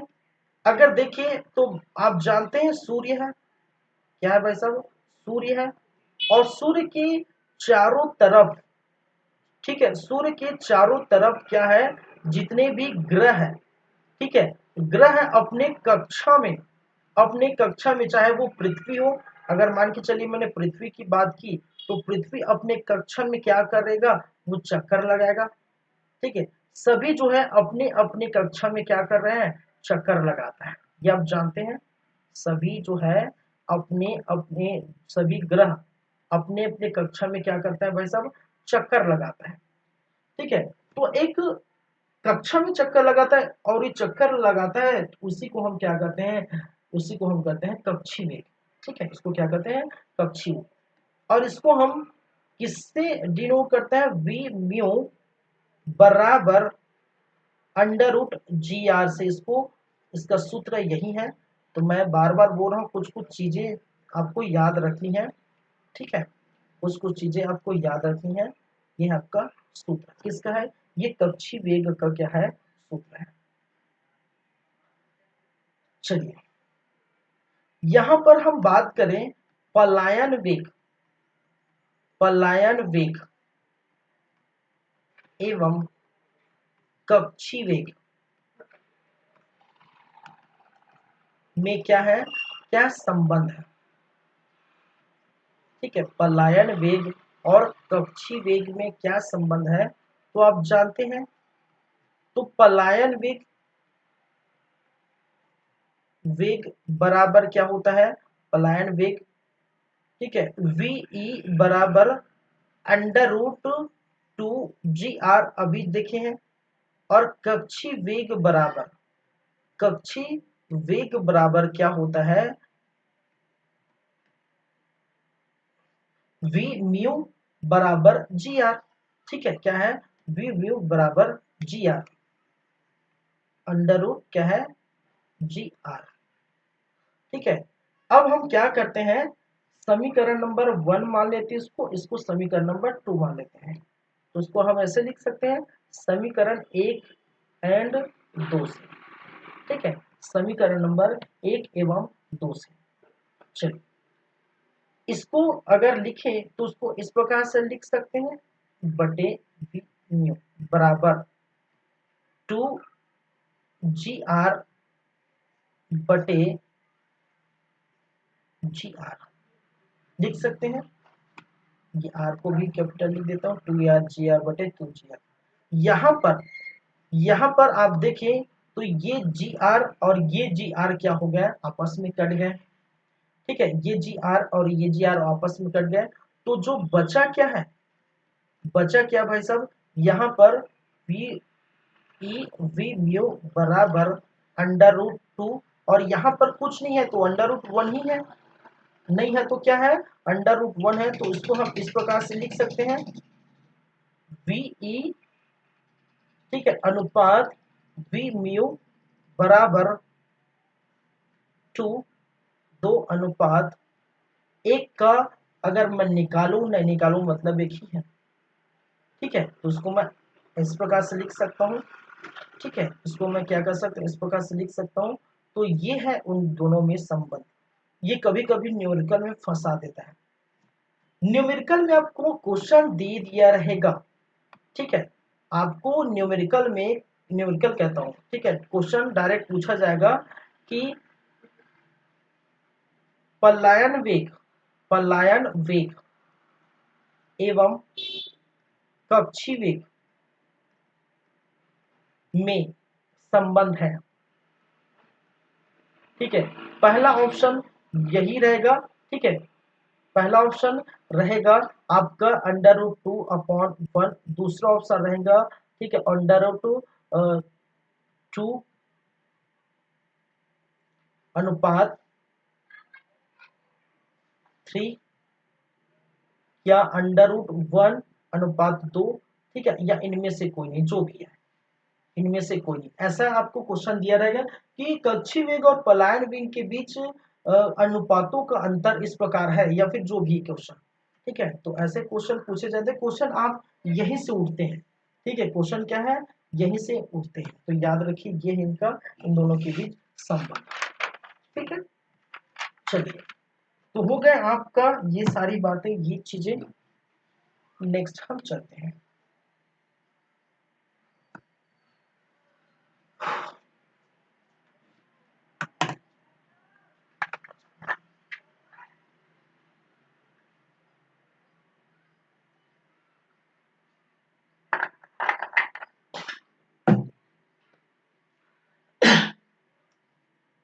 अब देखिए, केपलर साहब का नियम की हम बात करेंगे। ठीक है,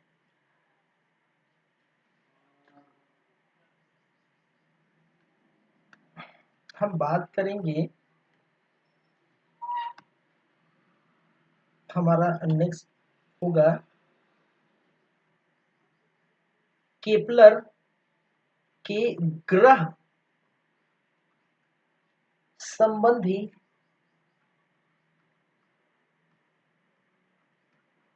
गति के नियम, गति के नियम, केपलर के ग्रह संबंधी गति के नियम। इसको हम इंग्लिश में क्या लिख सकते हैं भाई साहब, केपलर्स लॉ ऑफ, क्या लिखे, Kepler's law of planetary motion.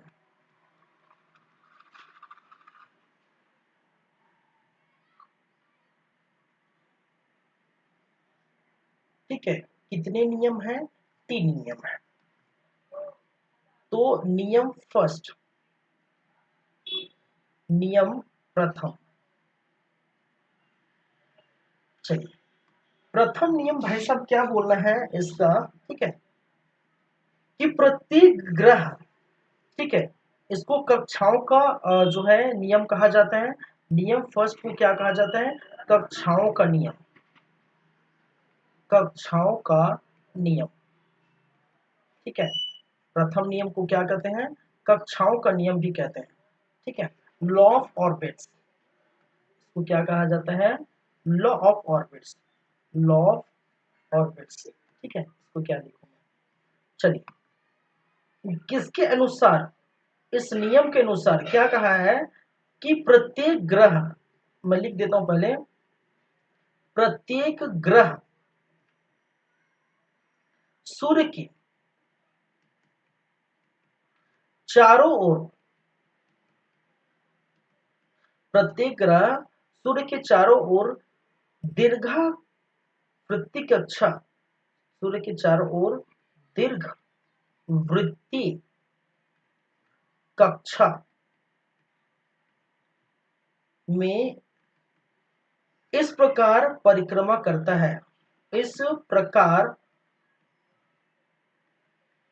परिक्रमा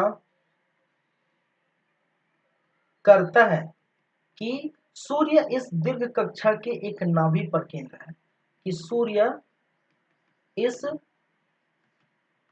दीर्घ कक्षा के, इस दीर्घ वृत्ति, इस दीर्घ वृत्ति कक्षा के एक नाभि पर केंद्र है, एक नाभि पर केंद्र है, ठीक है। कहने का मतलब है, ठीक है भाई, ये कहने का मतलब है, जो देखिए दीर्घ वृत्ति कक्षा, दीर्घ वृत्ति कक्षा कैसा होता है, ठीक है, मान के चलिए यहाँ पर जो है ये दीर्घ वृत्ति कक्षा है, ये इस प्रकार से ये दीर्घ वृत्ति कक्षा है, ठीक है। ये थोड़ा वृत्त रहना चाहिए भाई, वृत्त लगना भी चाहिए, ठीक है। हल्का से ये दीर्घ वृत्ति कक्षा है, और इसको हमने क्या किया, इसको दो भागों में इस प्रकार से हम बांटेंगे, ठीक है। इसको थोड़ा सा तिरछा बन गया ना, इसको थोड़ा ये इस प्रकार से,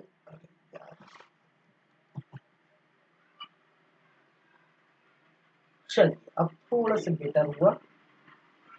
यहां से इसको हम दो भागों में इस प्रकार से बांटेंगे, और ये इधर से हम बांटेंगे, ठीक है। तो ये क्या कहलाता है आपका, ठीक है, ये हाफ क्या बोलते हैं, चलिए एक मिनट पहले बना ही लेता हूँ, ऐसे गड़बड़ हो जाता है बनाते बनाते बात करने में। चलिए इसको क्या कहते हैं, पूरा का पूरा हम क्या कहते हैं, मान के चलिए ये कहीं, ये है आपका सूर्य, ठीक है, यहाँ पर है क्या है, सूर्य, क्या है, सूर्य, और इधर जो भी कक्षा में है वो क्या है, ग्रह है, ये जितने हैं, ठीक है, तो जो भी है क्या है, ग्रह, ठीक है, क्या है, ग्रह। मैं एक ही बात कर लेता हूँ, मान के चलिए ये कोई क्या है, ग्रह है। सिंपल सी बातें हैं जो भाई साहब ने बोला, केपलर के संबंधित गति के पहला नियम जो है बहुत सिंपल है। बस भाई साहब का कहना है कि ये जो कक्षा है वो दीर्घवृत्त कक्षा है, यही पूरा जो पूरा दीर्घवृत्त कक्षा है, ठीक है। ये अर्धवृत्त कक्षा है, ठीक है, जिसको हम अर्ध जो है लघुवृत्त भी बोलते हैं, ठीक है, अर्ध लघुवृत्त बोलते हैं, ठीक है। ये अर्ध दीर्घवृत्त है, ये अर्ध लघुवृत्त है, इधर है अर्ध लघुवृत्त, ये अर्ध दीर्घ, अर्ध क्यों, आधा है, ठीक है। कहने का मतलब ये पूरा लघु वृत्त है, ये दीर्घ वृत्त है, ये आप देख रहे हैं, ठीक है। लेकिन हाफ कर दिया तो अर्ध दीर्घ वृत्त और अर्ध लघु वृत्त, और यहीं से क्या बोलना चाह रहा है भाई साहब, यहीं से ये क्या करता है, एक ये राउंड लगाता है, ठीक है। इसके चारों तरफ ये है वो राउंड लगाते हैं अपने कक्षा में, ठीक है, और ऐसा राउंड लगाता है, ऐसा राउंड लगाता है कि सूर्य जो है इस वृत्त कक्षा के एक नाभि पर जो केंद्रित होता है, फोकस होता है। बस इतनी सी बातें हैं आप, ठीक है, और इसमें कुछ खास नहीं है, बस इतनी है कि सूर्य के चारों ओर कोई भी ग्रह, ठीक है, इस प्रकार चक्कर लगाता है कि सूर्य खुद इसके ग्रह के फोकस पर, नाभि पर जो है केंद्रित होता है, यही कहा गया है। ठीक है, तो चारों तरफ सूर्य चक्कर लगाता है, बस इतना ही याद रखें और कुछ याद ना रखें। ठीक है, कि सूर्य के चारों ओर कोई ग्रह चक्कर लगाता है, पहला नियम है बस।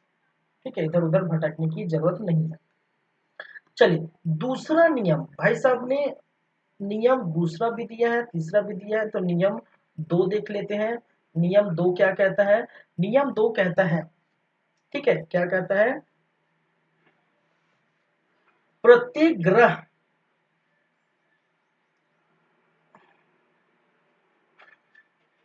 इसको लिखने के लिए तो मैं लिख देता हूं, लेकिन लिखने से ज्यादा आपको 2 मिनट में समझ आएगा जब मैं समझाऊंगा। ठीक है, प्रत्येक ग्रह, बुक का जो भी लैंग्वेज है मैं लिख रहा हूं, प्रत्येक ग्रह सूर्य के चारों ओर, सूर्य के चारों ओर, प्रत्येक ग्रह सूर्य के चारों ओर इस प्रकार, सूर्य के चारों ओर इस प्रकार गति करता है, इस प्रकार गति करता है कि ग्रह को, ग्रह को सूर्य से मिलाने वाली रेखा, ग्रह को सूर्य से मिलाने वाली रेखा समय के समान, समय के समान अंतरालों में, समय के समान अंतरालों में, अंतरालों में समान क्षेत्रफलों, क्षेत्रफलों में विस्थापित होता है, ये क्षेत्रफलों में विस्थापित होता है। तो लिख देता हूं भाई,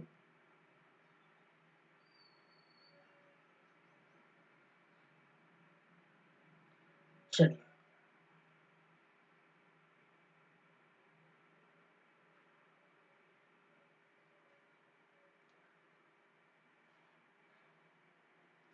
और एक और चीज इसमें ऐड करूंगा, कहा है कि सूर्य की, सूर्य से दूर होने पर, दूर होने पर ग्रह का वेग, ग्रह का वेग कम एवं सूर्य के नजदीक होने पर, सूर्य के नजदीक होने पर, नजदीक होने पर ग्रह का वेग अधिक होता है, अधिक होता है। अब देखिए, इस चीज को आपको समझ आ रहा है, नहीं आ रहा है, इससे कोई मतलब नहीं अभी फिलहाल। ठीक है, जब भी मैं समझाऊंगा आपको समझ आएगा। ठीक है, देखिए क्या बोलना क्या चाह रहा है भाई साहब। ठीक है, ये है आपका एक जो है कक्षा, ये चलिए, और जैसे कि मैंने बनाया था वहां पर ये भी मैं बना देता हूं इस प्रकार से। ठीक है, मान के चलिए मैंने क्या कहा, ये है आपका सूर्य।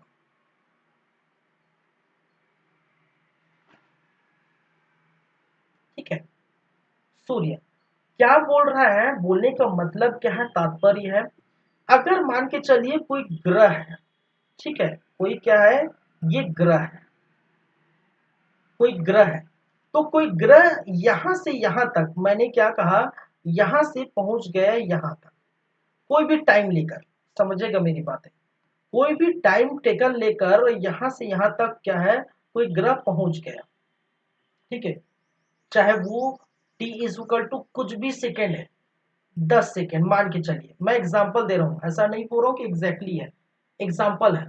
ठीक है, कुछ सेकेंड में ये पहुंच गया। ठीक है, T is equal to 10 second में जो पहुंच गया, और जो दूरी है, ठीक है, जो डिस्टेंस है, जो विस्थापन है, विस्थापन किया कहने का मतलब है जो डिस्प्लेसमेंट है, वो मान के चलिए एक 10 सेकंड में 10 मीटर की दूरी पहुंच गया। मेरी बातों की गहराई को समझे मैं क्या बोलना चाह रहा हूँ। ठीक है, अगर कोई ग्रह यहाँ से यहाँ तक गया तो उसके लिए टाइम लगेगा और दूरी लगेगा। ठीक है, एक तो क्या कह रहा है कि यहाँ से यहाँ तक पहुंचने के लिए, ठीक है, यहाँ से यहाँ तक पहुंचने के लिए जितना समय यहाँ से यहाँ तक पहुंचने के लिए लगा, उतना समय, उतनी ही दूरी और पहुंचने के लिए उतना ही समय लगेगा। यहाँ क्या बोलना चाहता है कि प्रत्येक ग्रह सूर्य के चारों ओर इस प्रकार गति करता है कि ग्रह को सूर्य से मिलाने वाली जो रेखा है, ये वाली मेरी रेखा ग्रह और सूर्य को जो मिलाने वाली जो रेखा होगी, ये वाली रेखा ग्रह और सूर्य को मिलाने वाली रेखा समय के समान अंतरालों में समान क्षेत्रफल पर विस्थापित होता है। कहने का मतलब इनकी मध्य क्या बनेगा, जो मान के चलिए ये है इनका क्षेत्रफल। क्षेत्रफल समझते हैं ना, एरिया भाई साहब। ठीक है, ये क्या है, एरिया। ठीक है, तो जितना एरिया, ठीक है, जितना क्षेत्रफल यहां पर बना रहा है, उतना ही क्षेत्रफल उतने ही टाइम में, ठीक है, उतने ही दूरी जाने पर बनाता है। मैंने क्या कहा, फिर से मैं दोहरा रहा हूं, मैंने क्या कहा कि कोई ग्रह है यहां से यहां तक, मान के चलिए कहां से यहां तक बनाने में जितना वो क्षेत्रफल बना रहा है, उतना क्षेत्रफल आगे जितने जो है जितने टाइम वो करेगा, जितना समय लेगा, तो सबके लिए बराबर समय लेगा। समझ रहे ना, सबके लिए बराबर समय लेगा। अगर 10 सेकंड में 10 मीटर की दूरी करता है और जितना क्षेत्रफल बनाता है उतना ही 10 सेकंड में 10 मीटर की दूरी तय करेगा। ठीक है, 10 मीटर की जो है ये दूरी तय करेगा और उतना ही क्षेत्रफल क्या करेगा, सूर्य से फिर उतना ही क्षेत्रफल बनाएगा। ठीक है, मैंने क्या कहा, मान के चलिए दूसरा मैंने बना दिया कि ये यहां से यहां तक आ गया और यहां से ट्रेवल किया इतना दूरी तक, और इनके बीच जो क्षेत्रफल होगा, ठीक है, इसको मैं ग्रीन कलर से दर्शा देता हूं, इनके बीच जो क्षेत्रफल होगा वो उतना ही क्षेत्रफल होगा जितना ये होगा। तो सेम डिस्टेंस तय करने के लिए सेम टाइम पर सेम क्षेत्रफल वो कवर करता है। लेकिन लेकिन भाई साहब, मान के चलिए, ठीक है, यहां से यहां तक सेम डिस्टेंस होगा। अरे भाई, ये दोनों अगर ये बीच में है, इधर इधर सेम डिस्टेंस होगा तो मैं इसको सेम डिस्टेंस मान सकता हूँ। एक चक्कर चल लगाएगा तो क्या मैं ये दोनों के बीच अगर सेम डिस्टेंस है तो यहां पर भी तो मान सकता हूँ, यहां से यहां।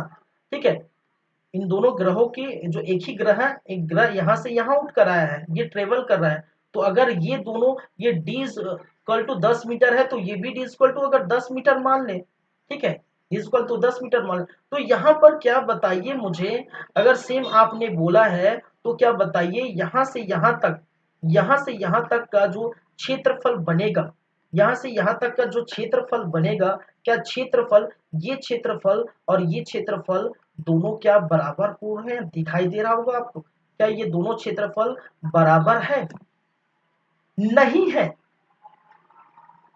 नहीं है दोनों क्षेत्रफल बराबर। ठीक है, दोनों क्षेत्रफल बराबर नहीं है।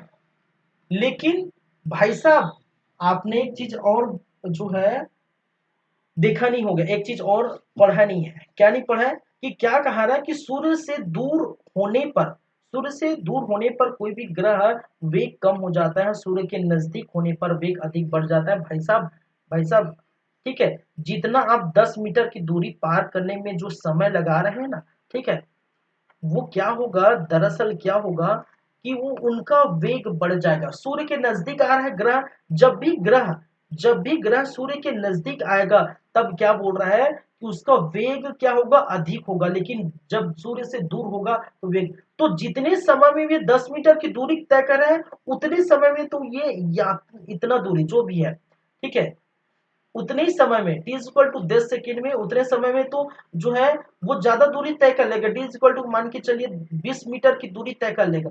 ठीक है, तो इन दोनों के बीच अगर हम इस प्रकार से रेखा को मिलाएं, और रेखा मिलाने के बाद यदि हम कहें कि इनके बीच जो क्षेत्रफल होगा, ठीक है, ये जो क्षेत्रफल होगा इनके सभी क्षेत्रफल के साथ बराबर होगा। इन दोनों के बीच क्या क्षेत्रफल बराबर होगा, तो लगभग मतलब बराबर होगा। ठीक है, क्या होगा, बराबर होगा। तो कहने का यही मतलब है, ठीक है, कि यहाँ पर और यहाँ पर सभी जगह समान समय से वो क्षेत्रफल बराबर करते हुए जाता है, लेकिन यहाँ पर स्थिति ऐसी पैदा हो गई थी, ठीक है। लेकिन यहाँ पर ये भी याद रखिए, जब ग्रह ग्रह सूर्य के नजदीक हो तो वेग अधिक होता है, जब वेग अधिक होगा तो जाहिर सी बात, अब ज्यादा स्पीड भगाएंगे तो भाई तो आप अपने घर कम समय में पहुंच जाएंगे। अगर 20 किलोमीटर प्रति घंटे की रफ्तार से जा रहे हैं और 1 घंटे में पहुंच रहे हैं, अगर मैं 40 किलोमीटर प्रति आवर की रफ्तार से भगाऊं तो जो है 30 मिनट में पहुंच जाऊंगा अपना घर, जाहिर सी बात है, ठीक है। वो डबल भगाऊं तो टाइम तो हाफ लगेगा ना, अगर स्पीड को मैं डबल करूं तो टाइम हाफ लगेगा ना, जाहिर सी बात है। तो स्पीड ज्यादा हो गया तो टाइम हाफ लग गया है, तो डिस्टेंस ज्यादा ट्रेवल कर लिया, ठीक है, उसी समय में डिस्टेंस ज्यादा ट्रेवल कर लिया, तो ये डिस्टेंस ज्यादा ट्रेवल कर लिया तो ज्यादा क्षेत्रफल बनेगा, मतलब लगभग इसके बराबर या इसके बराबर ही क्षेत्रफल बनेगा, ठीक है। तो यही पूरी कहानी का मतलब जो जो कहना चाह रहा है, ये इस पूरी कहानी का ब्यौरा यही में है, ठीक है। बस यही समझिए, आप ज्यादा मत समझिए। तीसरा, बस तीसरा बाकी है, फिर इसके बाद ये खत्म हो गया है नियम नंबर तीसरा। और नियम नंबर तीसरा क्या बोलता है, ठीक है, नियम नंबर तीसरा थर्ड क्या बोलता है भाई साहब, नियम नंबर तीसरा ये बोलता है कि मान के चलिए, मैं ये बना देता हूं, और ये क्या है, ये दीर्घवृत्त है, ठीक है, ये लघु वृत्त है, और ये अर्ध लघु वृत्त है, अर्ध दीर्घ वृत्त है, ठीक है। यहां पर है आपका क्या है, सूर्य, यहां पर है क्या आपका सूर्य, ठीक है। तो क्या बोलता है,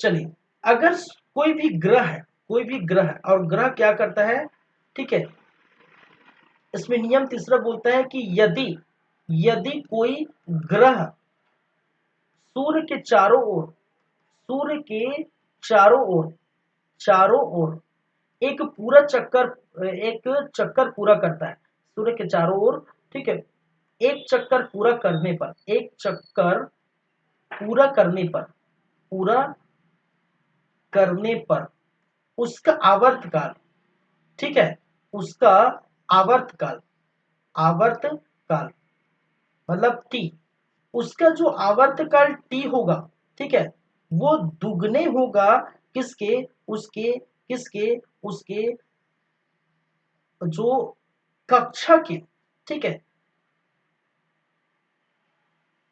अर्ध कक्ष, उसके अर्ध कक्षा के, मतलब कितने होंगे, अर्ध कक्षा, ये क्या है, पूरा कक्षा, और ये अर्ध कक्षा, अर्ध मतलब आधा, अर्ध कक्षा ए, अर्ध कक्षा को ए से डिनोट करते हैं, अर्ध कक्षा के तिगुने के बराबर होगा, बस ये याद रखिए, ठीक है। कहने का मतलब है, मान के चलिए ये अर्ध कक्षा, अगर ये पूरा, अगर कोई चीज है अर्ध कक्षा, ये पूरा कक्षा है, ठीक है, इस अर्ध कक्षा, इस अर्ध कक्षा, इस अर्ध कक्षा, इस अर्ध कक्षा की वैल्यू 4 है, ठीक है, टोटल जो कक्षा की वैल्यू है, मान के चलिए 8 है, 8 किलोमीटर है, मान के चलिए किलोमीटर में लेते हो, मीटर में जो भी है, 8 मीटर है, ठीक है, 8 मीटर है, इस अर्ध कक्षा की वैल्यू पूरा 8 मीटर है, तो ये कितनी होगी, 4 होगी, ये 4 होगी, ठीक है, ये 4 होगी, 4 होगी, इसका मतलब क्या है, अगर इसकी value T is equal to square है, टी इज इक्वल टी का स्क्वायर है, तो ए का क्यूब होगा, ठीक है, तो 4 चौक 16, और 16 चौक 64, 64, और टी को हम अगर इस प्रकार है, इसको मैं सॉल्व करता हूं तो टी इक्वल टू कितना होगा, यहाँ मैं एक नियतांक लगाऊंगा, हालांकि मैं अभी नहीं लगाया हूँ, यहाँ पर नियतांक लगाऊंगा, और नियतांक भाई साहब केपलर ने लगाया है, ठीक है, इसको मैं कर देता हूँ पूरा, इसको मैं अगर नियतांक लगाऊंगा तो टी इज इक्वल टू के फॉर केपलर नियतांक, ठीक है, इस प्रकार से आप ये कर सकते हैं, ठीक है, के फोर केपलर नेता कांस्टेंट, समझते हैं, बार बार लगा रहा हूं, जहां पर हमने जी लगाया था, बड़ा जी कांस्टेंट, ठीक है, सर्वाधिक गुरुत्वाकर्षण नीतांक उसको बोलते हैं, के फोर केपलर नीतांक, ठीक है। तो यहाँ पर टी इक्वल टू मैं निकालूं तो क्या होगा, 64 ये, ठीक है, तो इसको बाहर निकालूं तो कितना होगा, जो भी होगा, ठीक है, जितना भी हम वैल्यू निकाले तो ये इसके बराबर होगा, ठीक है। तो कहने का मतलब है कि ये अगर 2 गुना होगा, टाइम 2 गुना लगेगा, तो डिस्टेंस 3 गुना होगा। ठीक है, मतलब उसके जो कक्षा का जो चाल होगा वो 3 गुने और टाइम के 2 गुने के इस प्रकार से समानुपाती होगा। ठीक है, ये कहना चाह रहा है, बस आपको ये याद रखना है। ठीक है, चलिए